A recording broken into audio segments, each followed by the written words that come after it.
Pranam. Okay, Hare Krishna. Welcome everyone. Wonderful day. Today is the most auspicious occasion of Srila Advaita Acharya's appearance day. So, there are quite a lot of festivities that are happening at this point as we speak. So, please do join in for all the festivals. Today also happens to be Ratha Saptami. Devotees who know. If time permits, we can touch upon that later. But right now, we will jump into today's discussion of Srimad Bhagavatam. This is wonderful. Share my screen. We can start with Pranam Mantra and then we can go.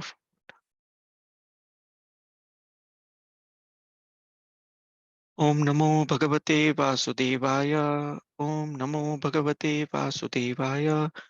Om Namo Bhagavate Vasudevaya. Narayanam Namaskritya Naram Chaiva Narottamam Devim Saraswatim Vyasam Tato Jayamudirayet Nashtaprayeshu Bhadreshu Nityam Bhagavata Sevaya Bhagwati उत्तमश्लोके भक्तिर्भवति नैष्टिकी मूकं करोति वाचालं भङ्गुं लङ्घयते गिरिं यत्कृपातमहं वन्दे श्रीगुरुं दीनतारणं Shri Hare Krishna. So we are going to discuss from Canto 2, the Cosmic Manifestation, Chapter 3, Pure Devotional Service, the Change in Heart. Okay, so what have we already seen? We'll do a quick recap before we jump into today's shloka. Right. So if you remember, we have done this in two parts. The first part is what we saw last Saturday. The first set of shlokas we described about the demigod worship and pure devotional service. If you remember, who do you worship for? What particular benefit? Right. It could be Lord Brahma, Indra, Rudra, and all those. There were a set of descriptions there till the ninth shloka. Post which uh, our Sukadev Goswami is talking about pure devotional service. In that also, the most important shloka, the 10th shloka, is about akama sarvakamava moksha kama udharadi tivrena bhakti yogena. The tivrena bhakti, I think you would have had enough description of tivra bhakti. So irrespective of whatever is your desire, you are akama or sarvakama, you have desire for nothing or you have desire for everything. And moksha kama, or you desire for liberation. Whatever it is, you have to do devotional service. Then he concludes this whole thing with shloka 11 and 12 talking about pure devotional service in the association of devotees is the right way to move forward. Right? So that's what we saw in the first part of this chapter. So now we are going to talk about the second part of today's chapter, where the Shaunakadi rishis are going to actually speak. And what are they going to do? They are going to glorify Parikshit Maharaj and Sukadev Goswami. They are going to glorify Suta Goswami, who is going to talk about different things related to Harikatha. So today, what we will try to do is we will talk about these topics. Let me jump to one of the shlokas, and then we can come back and we can go through all the shlokas in a sequence. Okay. So shloka 13 from Canto 2 chapter. Shaunaka Uvacha इति अभ्याहृतं राजा निशम्य भरतऋषभः किम् अन्यत् पृष्टवान् भूयो वैयासकीं ऋषिं कविम्. Translation by Srila Prabhupada. Srila Prabhupada. Shaunaka said, the son of Vyasadeva, Srila Sukadev Goswami, was a highly learned sage and was able to describe things in a poetic manner. What did Maharaj Parikshit again inquire from him after hearing all that he had said? Okay. Rest of it, I'll directly go into Veda base and we can start discussing about it. Before that, let's do the invocation prayers. Om Ajnanatimirandasya Jnananjana Shalakaya Chakshurunmilitamena Tasmai Shri Gurave Namaha Shri Chaitanya Manobishtam Stapitamena Bhutale Swayam Rupa Kadamahyam Dadhati Swapadantikam Vandeham Shri Guru Shri Utapadakamlam Shri Gurun Vaishnavamscha Shri Rupam Sagarjatam Sahagana Raghunathanvitam Tam Sajivam Sadvaitam Savadutam Parijana Sahitam Krishna Chaitanya Devam Shri Radha Krishna Padan Sahagana Lalita Shri Vishakhanvitamscha. हे कृष्णा करुणा सिंधु दीनबंधो जगत्पते गोपेश गोपिका कांता राधा कांता नमोस्तुते तप्त कांचन गौरांगी राधे वृंदावनेश्वरी वृषभानुसुते देवी प्रणमामि हरिप्रिये वाञ्छाकल्पतरुभ्यश्च कृपा सिन्धुभ्य एव च पतितानां पावनेभ्यो वैष्णवेभ्यो नमो नमः नमः ओम विष्णुपादाय कृष्णप्रेष्ठाय भूतले श्रीमते भक्तिवेदान्त स्वामिनिति नामिने नमस्ते सरस्वते देवी गौरवाणी प्रचारिणे निर्विशेष शून्यवादी पाश्चात्य देशतारिणे जय श्री कृष्ण चैतन्य प्रभु नित्यानंद श्री अद्वैत गदाधर श्रीवासादि गौर भक्त वृंदा हरे Krishna Krishna Krishna Hare Hare Hare Ram Ram Ram Hare Hare okay hare krishna so a quick recap, right? So what we have seen so far, we saw initially the sages assembled in the forest of Naimisharanya. They are asking Suta Goswami, who's their head right now. There are six questions that are asked. You can go back to Canto 1, you can see that. And our Suta Goswami is now using the example of Sukadev Goswami and Parikshit Maharaj. He's come down. In the first half of this place, he is described different demigods, worshipping different demigods, and then talking about pure devotional service with the sloka Akama Sarvakama, which we just described. So he's told, look, you do pure devotional service, whatever is your desire, whatever is left for you in association of devotees, you will achieve success. So he is kind of concluded whatever they had to know. Now, this one actually puts Shaunakadi rishis in some kind of a panicky situation. They are like, Acha, Bhagavatam khatam ho gaya. Because we have come here to hear about Bhagavatam. There is so much to know. I mean, we have not yet heard Krishna Leela, but looks like Sutta Goswami is concluded with, talking about then what you call a condensed version of what is required. Do devotional service. That's all we tell everyone. Now, how do we get into Krishna Leela? So it's become a little, tricky situation for them, right? So that's what is the situation right now. And that's where this Shaunaka Rishi, Shaunaka Rishi is representing all the rishis right there in the Naimisharanya forest. So Shaunaka Rishi is asking, we understand that devotional service is important, but this is not where Parikshit Maharaj stopped. So what else did he ask? So let's go back to the shlokas. Green. Okay. So they're asking, the son of Vyasadeva, Srila Sukadeva Goswami, was highly learned and was able to describe things in a poetic manner. What did Parikshit Maharaj again inquire from him? After hearing all that he had said so far, whatever you have told us, we are fine. What else did Parikshit Maharaj ask? They are not saying that, okay, is this all Parikshit Maharaj asked? They are saying, what else did Parikshit Maharaj ask? Because we want to hear more. We'll see more. एतत् शुश्रूषतां विद्वन् सूतनोरसि भासितुं कथा हरिकथादर्क कथा कथा हरिकथोदर्काः सतां स्युः सदसि ध्रुवम्.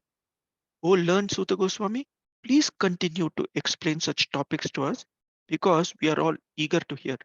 Besides that, topics which result in discussion of Lord Hari should certainly be discussed in the assembly of devotees. What are they asking? Now they have already said Parikshit Maharaj would have asked something. No, very important points are there in the Shloka 14, right? So what did they say? When we have such Sangha, what we call as the assembly of devotees, there is just one thing that happens. Discussion of Lord Hari, Hari Katha. Okay. Everything else is subservient to the very fact that we are going to discuss Lord Hari's Katha. Okay.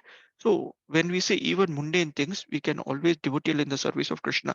When we are meeting, associating with devotees, our conversations should be in a very friendly manner. Hare Krishna Mataji, Hare Krishna Prabhuji, how are you doing? How are things in your life? How is work going on? How is your business going on? Whatever is that. But surely, very slowly, the discussion, if they are devotees, will come automatically to Harikatha. Oh, did you hear the latest class by Guru Maharaj? Oh, did you hear this from Srimad Bhagavatam or Chaitanya Charitamrita? Did you chant your rounds today? Today I had this dream about the Lord. Today the dress of the Lord is very nice. You know, automatically, even in a very materialistic situation, the focus of devotees when they are getting together will automatically become centered around the Lord. And whatever is the material things that you are discussing, they automatically become transcendental, they automatically become Harikatha. That's why it is a Srimad Bhagavatam. Every syllable of Srimad Bhagavatam is Harikatha. Okay.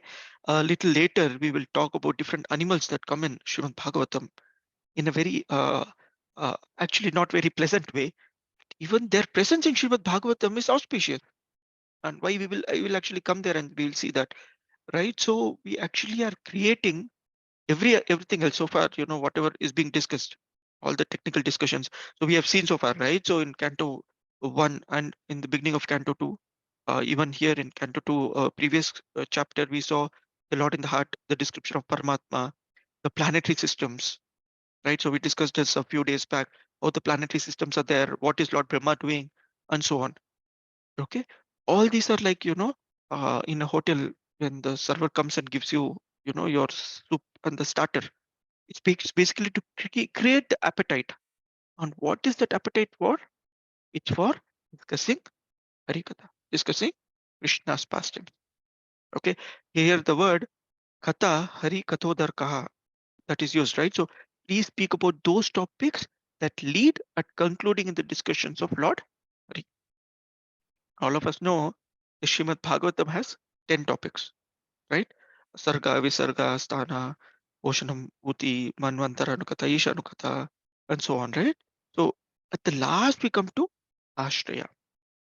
And it is said, when we come to 10th canto, we'll talk about Krishna's pastimes, Ashraya. Basically, these 9 topics are setting the scene for the 10th topic. That's why Srila Prabhupada also recommends that don't directly jump into 10th canto. Don't directly jump in the topics of Krishna's Leelas that are very, very private. Because if you're not in the right mood to discuss, if your heart is not cleansed, if your situation is not set up, if your appetite is not correct, then you will look at Harikatha very mundanely, very materialistically. That's why people blame, there are people when you talk about Lord Ram, they are easy to accept. You talk about any other avatar, it's easy to accept. But when it comes to Krishna, they're, oh, Krishna tells lies, Krishna cheats, Krishna does this, Krishna dances with girls. Because their situation is not set in the right way. Every year, Balram Purnima, we actually discussed this, right? So what is the significance of Balramji's appearance before Krishna? Right? So the 6 anarthas are cleansed. Then Balramji comes. He makes the situation easy for Lord Krishna to come and sit in your heart. That's what the Harikatha does, right? So we are welcoming the Lord into our heart. For that, the situation has to be cleansed. So whatever technical discussions, my dear Sutta Goswami, you have told is all fine. What else did Parikshit Maharaj ask? Because we want to hear Harikatha. That is why we are all here. And obviously, who are the 2 personalities sitting there? Parikshit Maharaj and Sukadev Goswami. And both these are very big devotees of the Lord. We already know. So obviously in the assembly of devotees, Harikatha would have been discussed.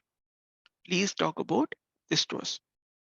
Now, this situation is not very unique, what they're asking. It keeps coming every time. In the first canto, we have discussed about the background of why Srimad Bhagavatam itself came into picture. Correct? Most of you would be remembering. I'll not go too much into the detail, but it's good to know the mood in which we should relish Srimad Bhagavatam. Because this shloka 14 is a very important shloka. Why Harikatha is being discussed. No, Vyasdev is Srila Vyasdev is actually sad one day, and his guru Narad Muni actually appears there, and he's talking. Vyasdev is telling that, oh, you know what? I've compiled all these Vedas, the Mahabharata. Everyone glorifies Mahabharata. I have written all the Puranas and Upanishads and everything. Still, I'm not satisfied. What did Narad Muni tell? Oh, you know what? In all these things, you have spoken lot of things. You have spoken very nicely about Lord Vishnu, Lord Krishna. You've done everything, but you have not done one very important thing, which is exclusively speak about Lord Krishna.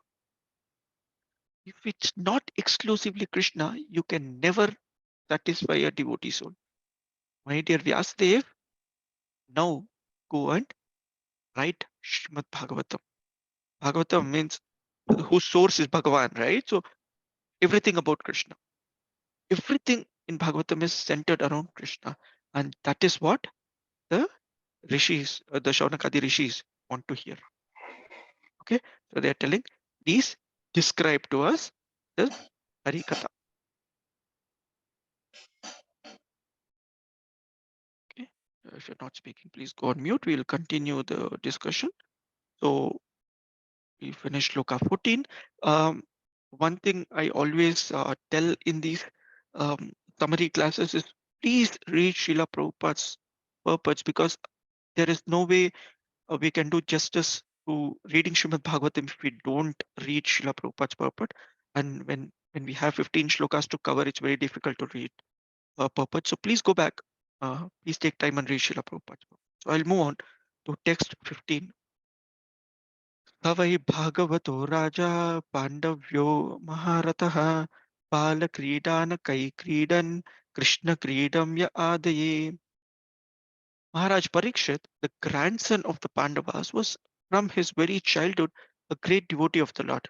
Even while playing with dolls, he used to worship Lord Krishna by imitating the worship of the family deity. Now, this is being said by the Shaunaka rishis. We are assembled here because we know Maharaj Parikshit, already a great devotee. Right from his childhood, he always used to play with Krishna's toys. We have heard of this katha, right? So whenever we are reading Srimad Bhagavatam, why the name Parikshit came. I mean, he used to do pariksha. His whole life was centered around examining or pariksha. That is this the person that I saw in the womb of my mother, Uttara. We know all the background story. So again, the expectation is there. You're already in Canto 2. So Parikshit Maharaj, even before he came out of his mother's womb, he had the blessings or the mercy of Lord Shri Krishna. And throughout his life, he actually led his life in a way which was centered around Lord Krishna. Okay. Yashila Prabhupada mentions from Bhagavad Gita 6.41. I've just opened that. This shloka, these two lines, Suchinam Shrimatam Gehe Yoga Prashto Bichayate. Very, very important. See, irrespective of whatever you do, even if you're unsuccessful in your yoga practice today, you are guaranteed to be getting a situation, once you've heard the name of Lord Hari, once you have chanted the name of Lord Hari, once you have associated, once you have taken prasadam, you're guaranteed to actually get devotee association in some form or other in your next life. Okay. And very, very nicely it is said how the children who are born here, Srila Prabhupada used to always glorify, the children born in Krishna conscious families. So he used to quote the example of his guru, Srila Bhaktisiddhanta Saraswati Thakur, who happened to be the son of one of the greatest of Vaishnavas, right? Srila Bhaktivinoda Thakura. And right from his childhood, Bhaktisiddhanta Saraswati Thakura was surrounded by Lord Krishna's activities. He was born in Jagannath Puri, directly getting the blessings of Lord Jagannath during the Rath Yatra, right? So we all celebrate Bhaktisiddhanta Saraswati Thakur's appearance, and during Rath Yatra, we always discuss this, how right as a small child at the darshan of the Rath Yatra and the garland from Lord Jagannath personally fell on the little baby, Bhaktisiddhanta Saraswati Thakura, Bimala Prasad, right? So right from then, and right from the age of, by the age of 6, 7, he was perfect in Srimad Bhagavad Gita. By the age of 11, he would give classes on Srimad Bhagavatam. So right from childhood, he was centered as a pure devotee of the Lord. Like in case of Parikshit Maharaj, we'll discuss it a little later. But you know, so Bhaktisiddhanta Saraswati Thakur had that great blessing. If you look at Srila Prabhupada himself, you will see that Srila Prabhupada would talk about how his entire childhood he always had the blessings from his parents of being a Krishna conscious child. Right? He used to do Rath Yatra. He used to have Radha Krishna deities which are still there. You know, So it is said that it's very fortunate that a person is born in a uh, devotee family. And you know, as responsible parents, we have, it's very important that we also act in a way that we give our children this right knowledge right from their childhood. Many times what happens, we do our sadhana early in the morning, even before probably the child wakes up, right? We finish off our rounds, whatever little Bhagavatam we are reading, we are hearing a lecture on our mobile phones and, scrolling our mobile phones. But when the child sees we are either on our mobile phones, we have a bead bag in one hand, mobile phone in another hand, the newspaper or the TV, okay? So automatically there is an impression that forms in the child. We are discussing work, we are discussing business, we are discussing a relationship with different people, with devotees, non-devotees. Everything that we do, automatically there is some kind of an impression that falls on the child. Many a times, when we do aarti regularly at home, the child automatically wants to come and do aarti. You will see the child wants to perform the aarti, wants to perform kirtan, wants to participate. Similarly, if we are going to sit in front of TV, or we are going to play with our mobile phones, the child will automatically come and do that. And if you're reading Srimad Bhagavatam, the child will come and hear Srimad Bhagavatam. If you're reading newspaper, the child will open a cartoon book and read it. So we are actually doing, the child will just imitate us. And it is not, then we tell our children, right? So my son is about 11 years old. Whenever he comes from school, or whenever I'm working from home, so I tell him, "Hey, go do your rounds. Did you read today's Bhagavad Gita?" But he sees me in front of my laptop doing work. How will he be inspired to actually do something spiritual if I'm not following, right? So we can't give excuse that, oh, before the child wakes up, I did all this. It is very important for us that we become impressionable to our child, right? So we are actually passing on that. Now here in the purport, Srila Prabhupada actually quotes from Srila Jiva Goswami, and he actually substantiates with Chakravarti Pad, right? Vishnu Chakravarti Pad, saying that Parikshit Maharaj's imitation of worshipping the Supreme Lord right from his childhood was a symptom of he being a Mahabhagavata. Mahabhagavata right from his childhood. He had that symptoms, and this was leading him to being a Nitya Siddha. So both Chakravarti Pad and Jiva Goswami actually agree on to the fact that Parikshit Maharaj was a Nitya Siddha. He's come here to enact as the Mahabhagavata position, right? So, but we are all sadhana bhaktas, so we are trying to be sadhana bhaktas by performing our sadhana. But very nicely, Srila Prabhupada actually mentions, with the association of pure Vaishnavas, we perform our sadhana correctly, we can also become sadhana siddhas in our eternal position. And he says that there is no big difference between sadhana siddha and nitya siddha in our swarupa, in our nitya swarupa. Saying that if you go back to our eternal position, irrespective of fact that you have always been with the Lord, or you have been the a soul that is fallen down, very extremely fallen soul, and you have gone back to Godhead, our situation is the same. We are eternally, lovingly associating with the Lord. And he gives this example of Srila Narad Muni. He tells, see, Narad Muni was born as a maid servant's son, and just by associating with pure Vaishnavas, by serving them, he actually got the blessings that lifetime he became a devotee. Next lifetime he became Narad Muni. Who more glorious than Srila Narad Muni when it comes to eternally associating with the Lord, eternally serving the Lord, eternally preaching for the Lord? So we can also achieve that kind of a position. Okay? So right from his childhood, how Parikshit Maharaj behaves, what is it that we can learn from this? Because what we have seen. So we'll continue now. So we'll move on. Sorry, that. Okay. Vaiyasakishcha Bhagavan Vasudeva Parayanah Urugaya Gunadar Daraha Satam Yor Hi Samagami. Okay. This word Satam is very important. Swami, son of Vyasadeva, was also full in transcendental knowledge and was a great devotee of Lord Krishna, son of Vasudeva. So there must have been discussion of Lord Krishna, who is glorified by great philosophers and in the company of great devotees. Okay, now we already saw that saying that if it's association of pure devotees, then it means that there is Harikatha that is happening.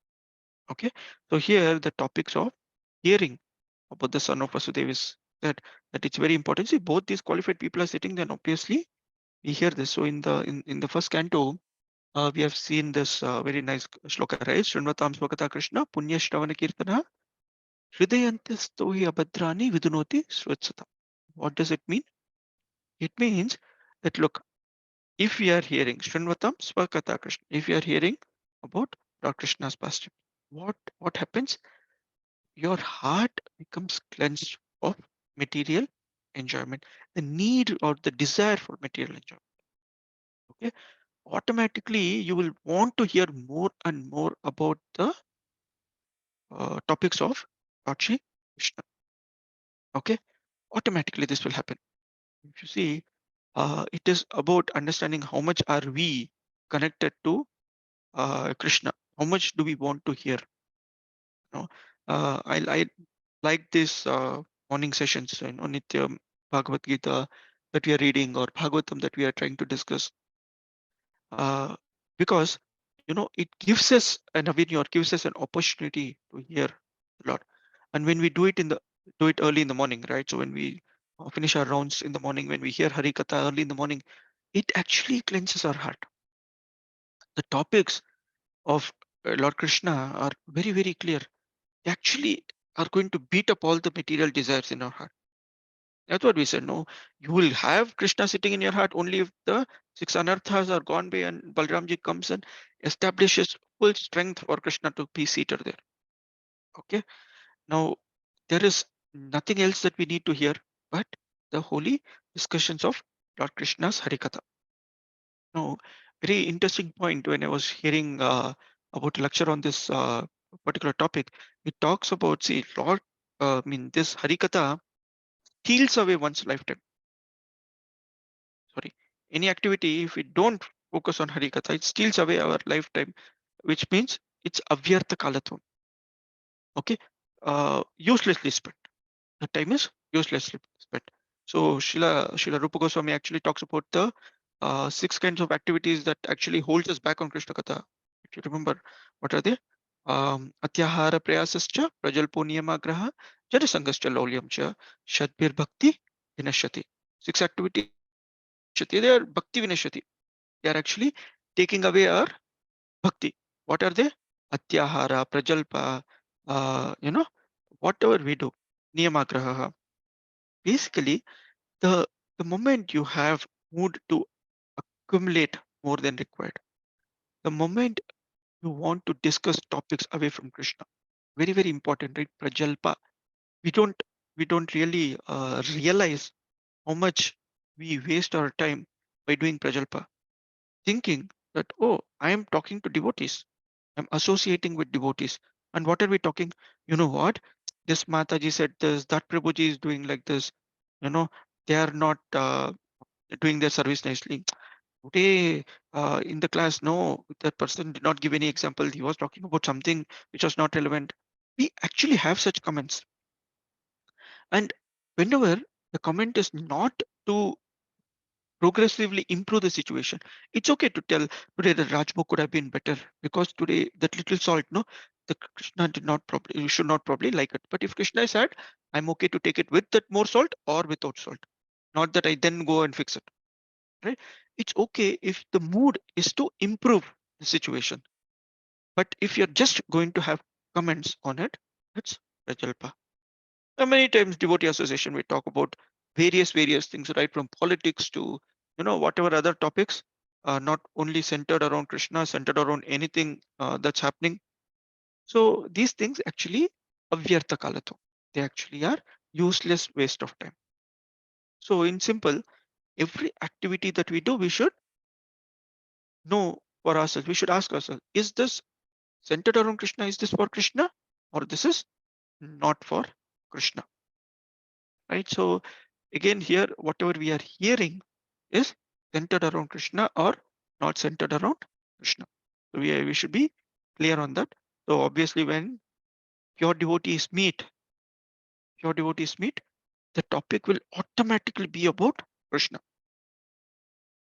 Always, whenever we are discussing on the topics of my Guru Maharaj, His Holiness Srila Jayapatak Swami Guru Maharaj, we automatically, the moment he comes into any conversation, he's doing leadership meeting, he's doing uh, any other katha, he's doing Q&A sessions, whatever is the conversation, whatever is the question that's asked, how do I improve my grahastha lifestyle? Oh, I'm having a fight with my spouse, or my investments are not going well, whatever it is. Within the first 2 minutes of that conversation, you'll automatically come down to Lord Chaitanya Mahaprabhu. Very relevantly, come down to Chaitanya Mahaprabhu's pastimes, his associates' pastimes, because pure devotee means they cannot have topic outside of Krishna. It is by nature they will come to Krishna. Otherwise, what happens? That's what is the next shloka about. Ayur harati vaipumsam udyan astam cha yan asau tasyarte yat shano nita uttama shloka vartaya. Both by rising and by setting, the sun decreases the duration of life of everyone, except one who utilizes the time by discussing topics of the all good personality of Godhead. Uttama shloka vartaya. So if you're not discussing topics of, you know, personality of Godhead, then sun rises, the sun sets. Today is, we just said Ratha Saptami, the birthday of Surya Dev, also is appearing to Advaita Acharya. But here, the sun sets, the sun rises. The moment the sun rises and sets, your one day is gone. And like that, many, many lifetimes we have lost. Many, many years we have lost already in this lifetime. And if we are not utilizing it for discussing the topics of Lord Krishna, we are in very dangerous position. Correct? So we all understand this. Our position is so dangerous. We are in the Sound Shloka, right? So very dangerous that if we are not using in Harikatha, our life is wasted, wasted beyond what we can repair immediately, right? So, and we are so fortunate to actually have this association of devotees, association of the Lord, the temple, um, uh, blessed by the spiritual masters. And if we do not use this fortunate situation, then we should be calling ourselves grossly. Okay, so let's not be fools. Let's continue. Let's see what else is there. Um, so here there are some analogies that are quoted. Now they have established, they have glorified Parikshit Maharaj. They have established the importance of hearing Harikatha. And the next set of shlokas, few shlokas, is about, are we even living if we are not hearing Harikatha? Okay. Do the trees not live? The balls of black spit not breathe? Billows. Okay. All around us, do the bees not eat and discharge semen? So they are just taking some analogies from the material world. They are just talking about what is life meant for? Is life meant for just living? Or I mean, in the purport, Srila Prabhupada actually, materialistic philosophy actually talks about eating, mating, drinking, and making merry. Okay, and the scientists are very busy finding different ways of actually prolonging one's life, and they are very clear on one topic. What is it? If you want to enjoy material life, stay away from Srimad Bhagavatam. That means what? They don't want to hear about next life. They don't want to hear something that's going to stop them from their material enjoyment. Okay. So we have heard this a few times, saying if you have any little desire to enjoy material life, please stay away from Srimad Bhagavatam. For Srimad Bhagavatam, once you start hearing, you will not be able to enjoy this material life the way the materialistic people enjoy it. Okay. And what are the scientists doing? They want to prolong life. Kheenchna hai, and beyond 100 years. Let's try. Is it really possible that a human being can attain so-called immortality? Immorally, but mortality go. They want to achieve. So for what? Now, this a few years back there was this scientific research that was going on. Even now that's going on. Obviously, there was a very famous musician in the Western world. He had actually insured his body after his death for about 300 years or something like that. Why? When he was asked, huge insurance money that he had paid him, almost about 80-90% of all his savings he had spent on to the insurance company. He said in the next few hundred years, they will definitely come up with the technology to revive, revive dead bodies. Okay, if my body is alive, they'll be able to inject life into it. I want to be eternal, so I'm going to invest in this insurance company to maintain my body for another 100 years or 300 years or whatever is the number. Why do they want to do it? Because whatever name, fame, whatever they have achieved in this materialistic body, irrespective of the fact that this place is Dukhalaya Mashashvatam, they want this body. Why? Because they don't know what is beyond this body. It's like someone asking you to get out of this house. We saw that in 2.13 itself, right? They know Asminyata they. So the moment someone says get out of this house, we are very scared. We don't want to leave the house and go. Because all I know is I have this house. But if someone is saying that, look, there is a better house right in front of you. I will get into this beautiful palace. Why do you want to stay in this hut? Come out. You'll happily go out, right? That's what Harikatha does, right? You'll happily able to get out of this body, and people don't want to hear about this. Very scary, right? Very scary to hear about this. So here the examples of Srila Shankaracharya is given in 32 years, what all he could, Adi Shankaracharya could achieve, or Sri Chaitanya Mahaprabhu in 48 years, what all they could achieve. What's the point of living like a tree for hundreds of years or like a tortoise for hundreds of years, but achieve nothing? Okay, so the purpose Srila Prabhupada actually means if we live like animals, if we live life like animals, like Ahara Nitra Bhaya Maituna, in Ahara Nitra Bhaya Maituna, Samanya Maitit Pashubirvanana. If you are going to do Ahara Nitra Bhaya and Maituna, eating, sleeping, mating, and defending, then we are no better than animals. What we want to call it, you know, complex animals or civilized animals. I mean, even though the word civilized is not actually correct to be used when we have an animalistic life. Civilized means you should have a god-centric life, but whatever. A complicated, well situated, I'm going to stay in a two-bedroom house with a very soft, 8-inch bed, and the dog sleeps on the road. So I'm better than the dog. No, is that our comparison? That should definitely not be our comparison. And even our tapasya or the austerities that we take, it's supposed to be meant for spiritual advancement. Okay, it will come there. Now, this leads us to a very, very important question, right? So, whatever I have spoken so far, if I summarize saying that spiritual advancement is very important, you know, but we see that only a handful of people actually pick it up. Most of the population or most of the people that we know, they are going to start talking about what sports stars and movie stars and politicians and businessmen, social activists. Are we saying that 99% of people around us are all uh, dumb or stupid? Or is it that we are trying to overemphasize on the fact that, what, Vedic life is everything? Which is correct? What should we understand? Well, the answer is not far. It's in the very next shloka. Why are these the sports stars and the politicians and the movie stars glorified?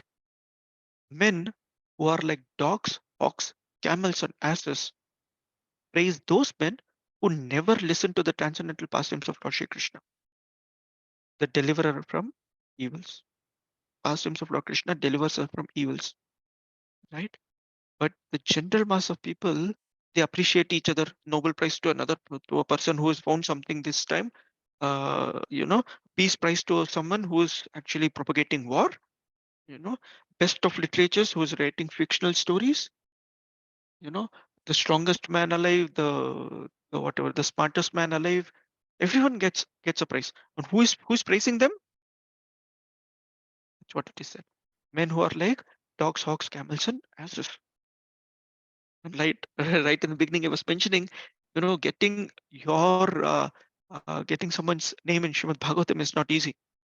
So if you're going to talk about dogs, hawks, and camels and asses, Why are we talking about it? Are we serious about it? You know, um, so in the previous shloka and this shloka, we see people who glorify these are like they're Purusha Pashu. I mean, they are special animals. They are animals in the body of human beings. And the special animals mentioned here are the dogs, ox, the camels, and donkeys. I'm sorry.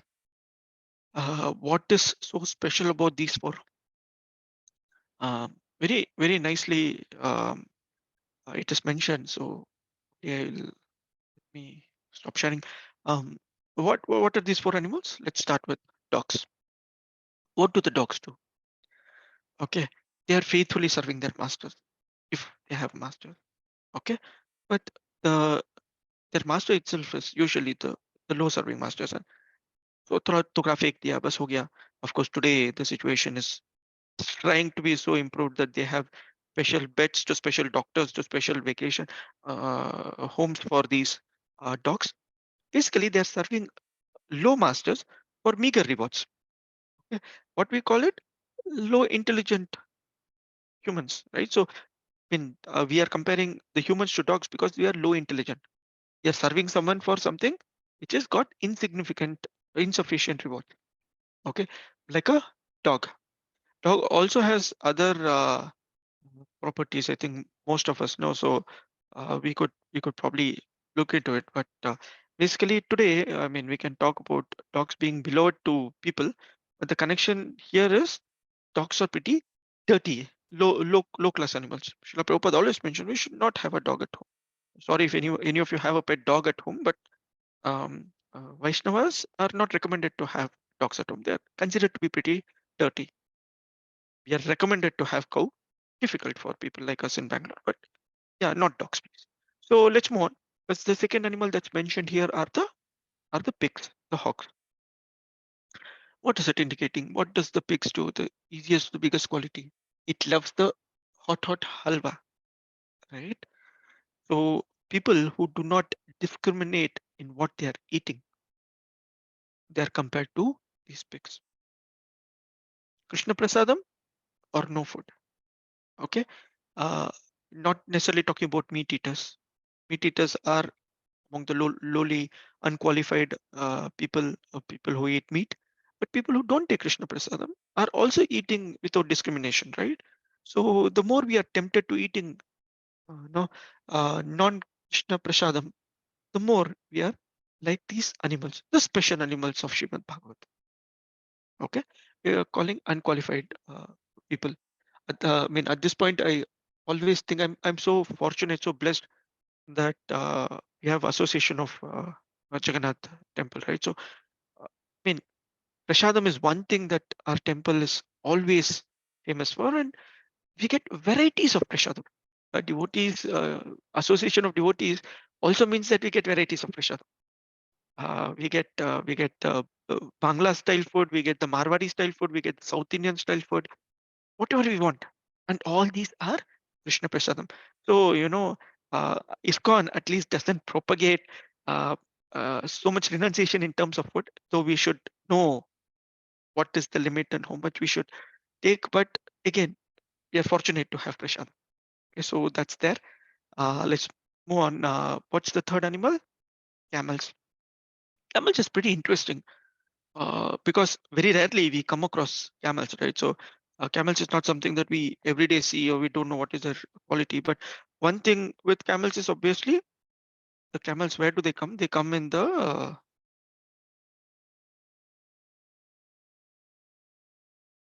dog is also another soul, Prabhuji. Yeah, Mataji. All these animals are and dog is not a soul, but yeah, there is a soul inside every body. So is dog's body. Uh, I'll come back to questions later. So we were discussing about uh, camels, right? So camel is very interesting because we don't see much. Where do they stay? They stay in deserts. What do they get to eat? More often than not, they eat the cactus.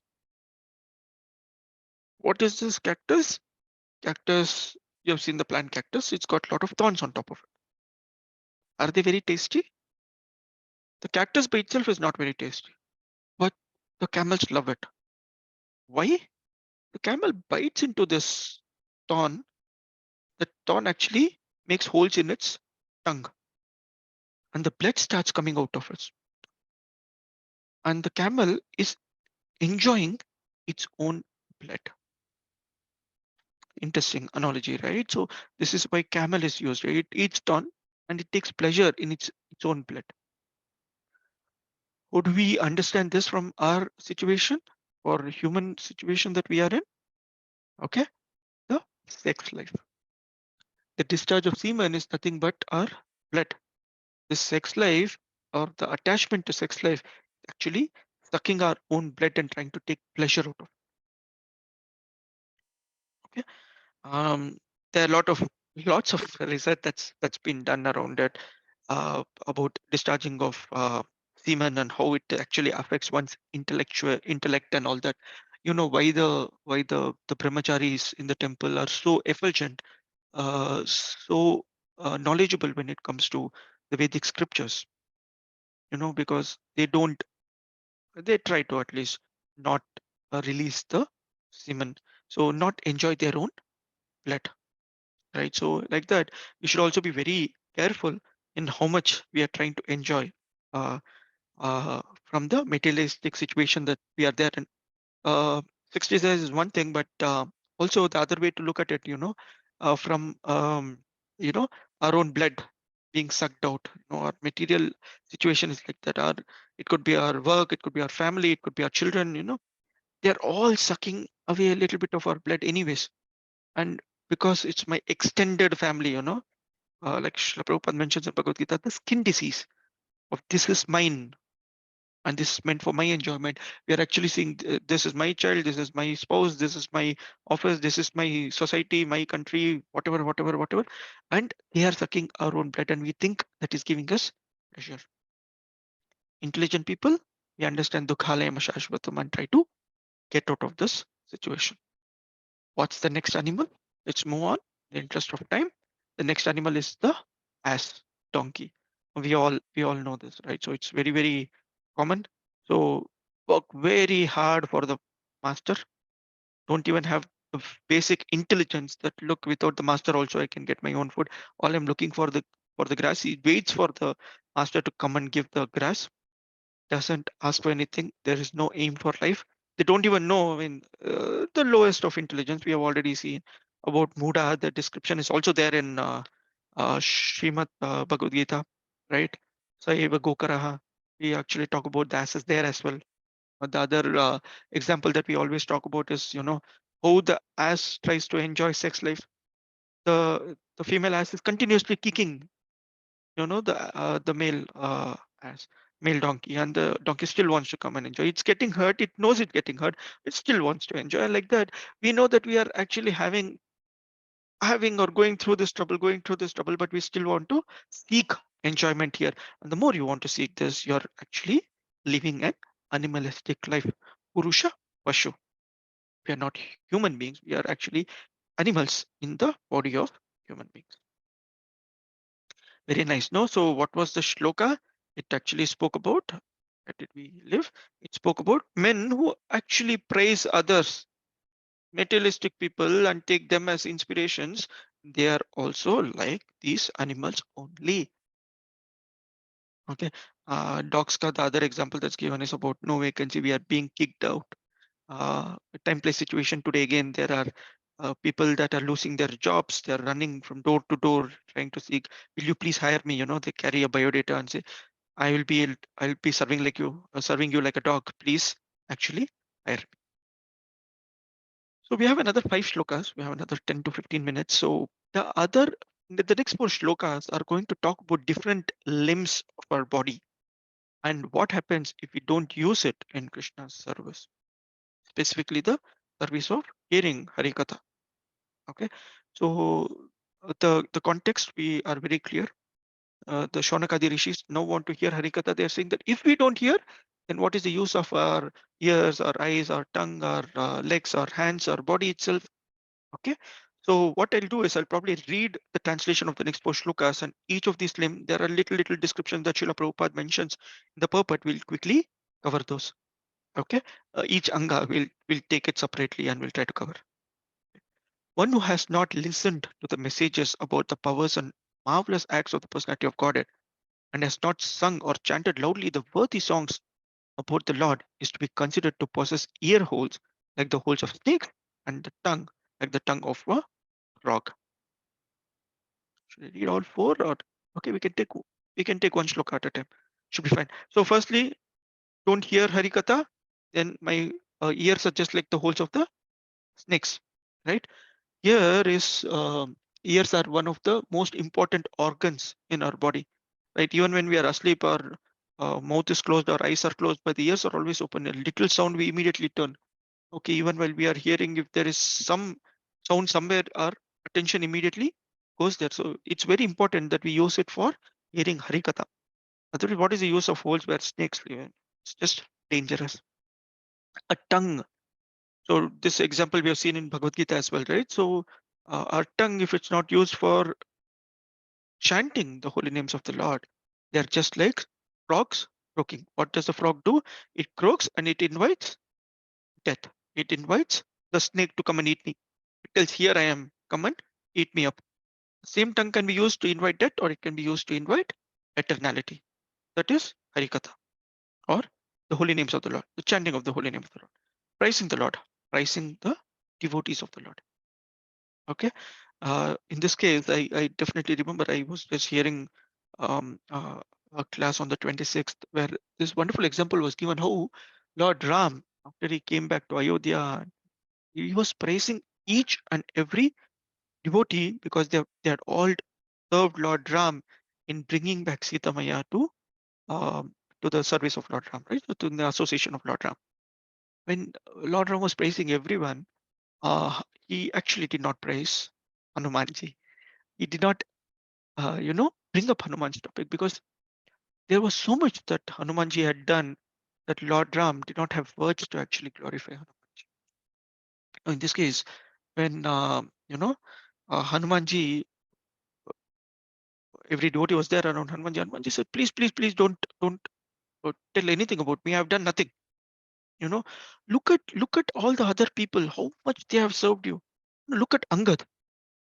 Lord Ram personally killed Angad's father, and Angad is serving Lord Ram so sincerely. Look at Vibhishan. His entire family, his entire dynasty, his entire people, they were against Lord Ram. He comes and serves Lord Ram. Look at Sugriva. He lost everything. And then the moment he got everything, instead of enjoying, he wanted to serve Lord Ram. These are the personalities to be glorified. What am I? I am insignificant. This is the mode of Hanuman, where Lord Ram is saying, I don't have enough words to actually appreciate Hanumanji. And Hanumanji is saying, I am not worthy of any glorification. Like that, I mean, our tongue should definitely be used in one very, very important service. What is it? Look at the best quality of each and every devotee and always be in the mood to appreciate them. It's very, very easy to do what we are doing today, which is fault finding. Sorry, I do it a lot. I keep saying, this should have been better, this could have been better. Arey, itna to kar dete. Very easy to do fault finding. Very difficult to genuinely show love to the love to the devotees of the Lord. So the Lord loves those devotees who love the devotees of the Lord. Okay, we should always use our tongue to glorify, appreciate every small activity that a devotee does because they are doing it for the Lord. And the moment you appreciate, the Lord becomes very happy. Oh, you're looking at this nice quality. अरे माता जी इतना अच्छा turban किया आपने आज. अरे that Aarti that you did, the kirtan that you did was so nice. The moment you start appreciating, I prasad bahut acha tha Prabhu aaj. The moment you start appreciating, what is that prasad? It's non different from the Lord. What is that kirtan? The holy name of the Lord. What is that deity? Non different from the Lord. So the moment you start appreciating, Lord will start loving you a lot. Okay. Our tongue is again a very important organ which should always be in the service of the Lord. Let's move on to the next shloka. Does it say the upper portion of the body, though crowned with a silk turban, is only a heavy burden if not bowed down before the personality of Godhead who can award mukti or freedom? And the hands, though decorated with glittering bangles, are like those of a dead man if not engaged in the service of the personality of. guarded. Very, I have a heavy turban on my head, and if I'm sinking in in the river, in the ocean, then this big headgear is just a heavy burden. It's just going to be take me. It's going to just take me deeper and deeper. That's why if you're materialistically proud, our ego is big, then saving ourselves from this ocean of material world is becoming even more difficult. Okay, and hands. Hands are when they are decorated very nicely with bangles, and I am dead body. Then what is the whole fun? It means that if I'm not serving the Lord or serving His devotees, then there is no use of our hands. Oh, this one actually reminds me of a very, very wonderful story in the Sri Vaishnavam, which is very commonly used, right? Of Tirukachunambigal. Tirukachunambigal is very popularly known for Gaudiya Vaishnavas for us as Kanchipurna. Kanchipurna was uh, born in a low family, but he was a devotee of Lord Varadaraja in Kanchipuram, and he was serving the Lord so wonderfully that the Lord will have personal conversations with him. And every devotee actually knew that Lord Varadaraja is actually talking to this Kanchipurna. And they would come and ask different questions to, Tirukachunambigal saying, can you please inquire this from Varadaraja Perumal and let me know. So one such devotee, one time he came and he asked uh, Tirukachunambigal saying that, can you please ask Lord Varadaraja if I'm going back to Vaikunta at the end of this life? So Nambigal actually comes to Lord Varadaraj as usual. He's serving the Lord, and then through the service is actually asking. Actually, this devotee had a question: will he go back to Vaikunta this life after this lifetime? So the Lord says, yeah, yeah, this devotee is wonderful servant, so he will definitely go back. Act- Actually, go back for sure. Now, what will be our mentality, right? So immediately, uh, Kanchipurna also thought, will I go back? Should I ask this question to the Lord? Nah, nah, why should I ask? I should not be asking this question to the Lord. So he continued his service. The Lord obviously understands our mood. So he actually says, my dear Nambigal, do you have any question for me? Do you have any other doubt? Something seems to be. He says, no, no, I have nothing. I have nothing. This goes on for some few days. And then he says, finally says, actually, my Lord, uh, I also want to know if I am going back to Vaikunta this lifetime. So the Lord looks at him with a smiling glance and he says, well, not very sure you are going back. Nambikal was very surprised. I've been serving you wonderfully. Why is the Lord saying like this? That other person, he said he will definitely go back, but for me, he's not giving guarantee. Lord says, well, you've been serving me very nicely, my dear Nambikal, but have you served any of my devotees? So this actually stuck Kanchipurna immediately. He says, oh, so Kanchipurna was, saffron dressed. Everyone there was respecting him a lot. And now he's like, I have served the Lord, but the Lord says, unless you have served my devotee, you are probably not guaranteed to come back. So he immediately started going to uh, other people asking them, can you please give me some service so that I can serve you? They were like, you have direct connection with Lord Varadaraj Perumal. Where are you coming and asking us for service? No, no, how can we engage such big Vaishnavas in our service? No, even though he wanted to be humble, people were not ready to accept his humble position. He actually changes his dress from his saffron clad to white dress and he goes to Srirangam, wherein Periyanambi, his god brother, is there. And he goes to his god brother as a menial servant. God brother is Mahapurna. He goes to him as a menial servant and he says, please engage me in your service. And Mahapurna did not know who this person was. He knew Tirugachinambigal in Kanchipuram. He did not expect him to be in Srirangam in a white dress asking for service. And for about 6 months, he actually serves and then he actually find that the rest of the story is different. But very important that our hands, they are not used in the service of the devotee of the Lord, then they are like the hands of a dead man wearing golden bangles. That's the analogy here.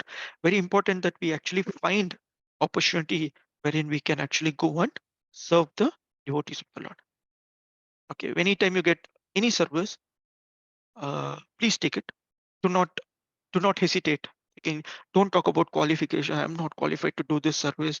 Oh, मैंने गलत कर दिया. So if a person is giving you a service, be more than eager to take up the service, because it's the responsibility of the person who's giving you the service and the responsibility of your surrender to the Lord that will actually take care of the service. You are just an instrument, and be clear that you're just an instrument. If the service happens very nicely, thank the Lord, thank the devotee who's given the service. If it happens very bad, it is your disqualification. Tell sorry to the devotee, tell sorry to the Lord, continue to do the service. Okay, let's move on. The eyes which do not look at the symbolic representations of the personality of God and Vishnu, his form, his name, qualities, etc., are like those printed on the plums of a peacock. And the legs which do not move to the holy place where the Lord is remembered are considered to be like tree trunks. So the peacock will have a very nice, the peacock fan that has something like an eyes, but it can't see anything.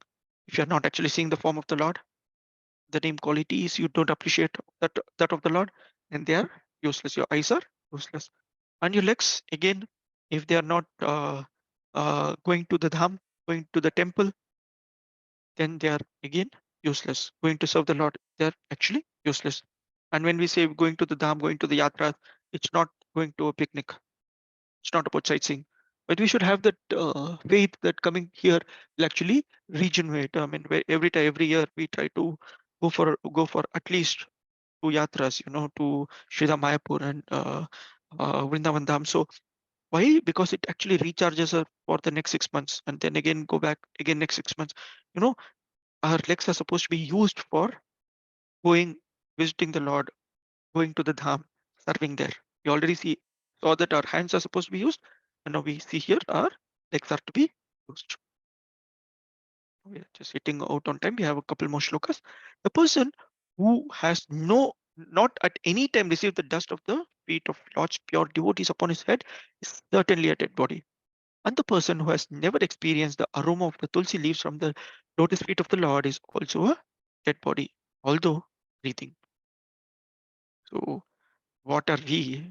If we don't pay obeisances, if we don't vancha kalpatarubhyascha early in the morning, if we don't visit the temple and pay dandavat pranam, hoping that the lotus feet dust of the devotees actually touches your body, don't take the tulsi leaves and actually smell it, then more or less we are living like dead bodies. Okay, there's not much of an explanation we need to go through here. We already know this. There's wonderful purport that Srila Prabhupada is given about the various devotees. We always know, right, how our legs, eyes, hands, body, everything was used. And then we always go back to that shloka which describes the activities of Ambrish Maharaj. All of us know that. So you can revisit that. You will know how every anga, every organ of your body can be used in the service of the Lord. That should be our goal. Finishing it off, certainly that heart is steel framed, which, in spite of one chanting the holy name of the Lord with concentration, does not change when ecstasy takes place. Tears fill the eyes and the hair stand on end. These are all the symptoms of your chanting and the heart that is melted for the Lord. All of us know, we keep mentioning this Cheto Darpana Marjanam. Every morning we do our Shikshashtakam before chanting. And the Chetodarpana Marjanam is supposed to be happening, right? It's not about saying. When my heart is cleansed, every moment I chant, it gets cleansed. And then I say that, okay, 2 hours today, I've done my devotional service, I've done my chanting, reading, hearing Srimad Bhagavatam, attending, one of the artis, Tulsi Mai Parikrama Kar diya, whatever. I've done everything, 2 hours devotional service is done. I have 22 hours to put garbage onto my heart. So that should not be our mood. Our mood should definitely be that those 2 hours actually are responsible to take care of my other 22 hours, what activity I do. That's why we usually recommend devotees to chant early in the morning, attend Mangalarti if possible, because the rest of your day is centered around the activities that you do early in the morning. And if they're centered around Krishna, your heart automatically starts melting. Heart doesn't melt if your heart is not changing, then they are like the steel frames. No soft activity is happening. Okay. Sorry, continue. This is the last shloka, which is, O Suta Goswami, your words are very pleasing to our minds. Please therefore explain this to us as it was spoken by the great devotee Sukadeva Goswami, who is very expert in transcendental knowledge and who spoke to Maharaj Parikshit upon being asked, right? So what are we seeing? My entire body is useless if I start useless if not in the service of the Lord. Uh, my appreciation of anything materialistic is more or less on the animalistic platform. We saw the examples of animals. Okay? And if I have to make my life useful, the sunrise to sunset, we saw that Ayur Harati, right?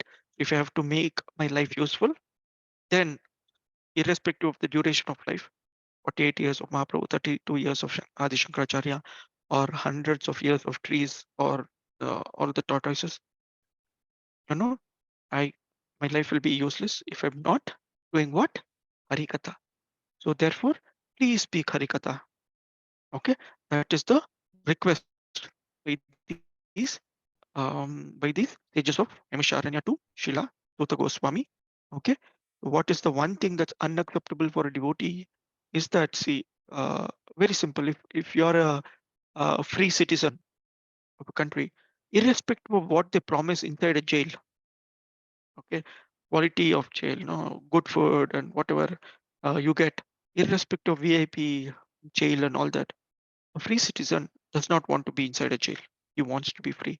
Like that, irrespective of whatever material situation we are offered, for a devotee, the material situation itself is unacceptable. So as devotees, we should all hanker to figure out what is the best thing that we need to do to get out of our material situation. And here, obviously, the answer given is Katha. Okay, so thus ends the Bhaktivedanta purport. And of course, the translation that we read of the second canto, third chapter of Srimad Bhagavatam, entitled Pure Devotional Service, the Change in Art. Okay, so service in the association of devotees, every anga is purified. So we have kind of wrapped up today's session. I'm hoping all of you were able to take away at least one valid point. So we'll stop here. If devotees have any questions, comments, please do let me know.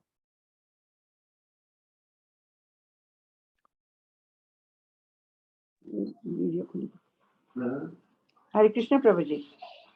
Hare Krishna Mataji.